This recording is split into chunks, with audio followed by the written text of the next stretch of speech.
अरे तू कशाला आलायस इकडं? हाय की मी करतो सगळं काम. जा तू, तुला कामाला उशीर व्हायला. जा तू. बरोबर दादा. दादा एक बोलू का? बोल की. गावात लई चर्चा चालू आहे. एखाद्या मुलाबाळाचं बघ की आता. अरे तुझं सोन्यासारखं लेकरू आहे. तुझं काय आणि माझं काय सारखंच आहे की. जा तू. बरोबर. ओ जाऊ बाई, आवरा पटकन. वहिनी, तुमच्या घराविषयी गावात लई चर्चा चालू आहे. तुमचा एका वर्षात पाळणा हल्ला. तुमच्या जावला 10 वर्ष झाला अजून काय नाही. गावात सगळे तुमच्या जावला वांजुटी म्हणायला लागल्यात. वाईट वाटते हो. आम्हाला काय करायचं आहे तुमचं तुमच्या संग.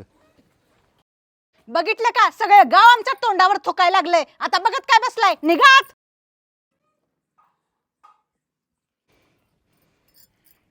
ए लक्षात ठेव, माझ्या दादाला आणि वहिनीला काय जर बोललीस तर, माझा आईबाप वारल्यापासून माझ्या दादानं आणि माझ्या वहिनीनं माझा मुलासारखा सांभाळ केला आहे.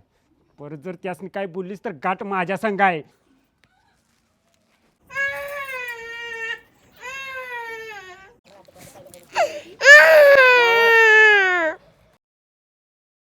आली बघ वांजुटी.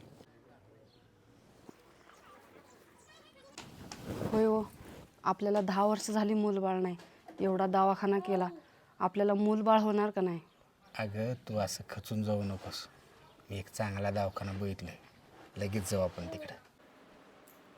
काय म्हणले डॉक्टर? चल. बर चला आता येतो. नाराज नको पोरी, तुझं सारं दुःख त्या आरवडीच्या बिरोबाला माहित आहे. येतात तर सगळं ठीक होईल. अहो, 1 महिना झाला मी बिरोबाला माझ्या मनातलं इच्छा बोलून. मला तिथं दर्शनाला घेऊन चला की. त्याच्यात काय एवढं, सगळेच जाऊ की. चल.